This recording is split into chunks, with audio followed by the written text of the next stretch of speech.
I don't think what I have to say is going to make much of a difference. If you like me, you like me. If you don't, you don't. I have no illusions about changing anyone's mind.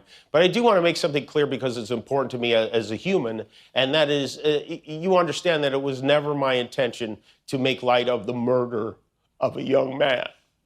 I don't... And for those who think I did point a finger, I get why you're upset. If the situation was reversed, there's a good chance I'd have felt the same way. I have many friends and family members on the other side who I love and remain close to, even though we don't agree on politics at all. I don't think the murderer who shot Charlie Kirk represents anyone. This was a sick person who believed violence was a solution, and it isn't. Ever. I don't know if you saw this on Sunday. Erica Kirk forgave the man who shot her husband. She forgave him. That is an example we should follow. If you believe in the teachings of Jesus, as I do, there it was. That's it. A selfless act of grace, forgiveness from a grieving widow. It touched me deeply. And I hope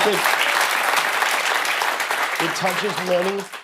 And if there's anything we should take from this tragedy to carry forward, I hope it can be that. This show is not important. What is important is that we get to live in a country that allows us to have a show like this. Yeah! They know how lucky we are here. Our freedom to speak is what they admire most about this country. And that's something I'm embarrassed to say I took for granted until they pulled my friend Stephen off the air and tried to coerce the affiliates who run our show in the cities that you live in to take my show off the air. That's not legal. That's not American. That is un-American, and it is so dangerous. You almost have to feel sorry for him. He did his best to cancel me. Instead, he forced millions of people to watch the show. That backfired bigly. He might have to release the Epstein files to distract us from this now. The President of the United States made it very clear he wants to see me and the hundreds of people who work here fired from our jobs. Our leader celebrates Americans losing their livelihoods because he can't take a joke. He was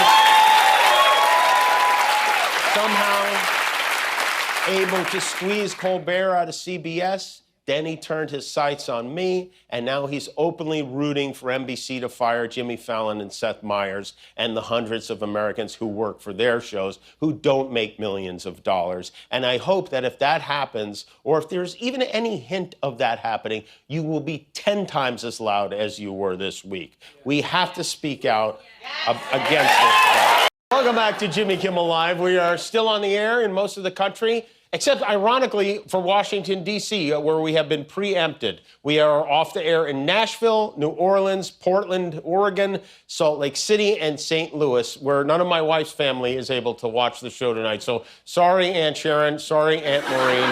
You'll have to go to YouTube, I guess. But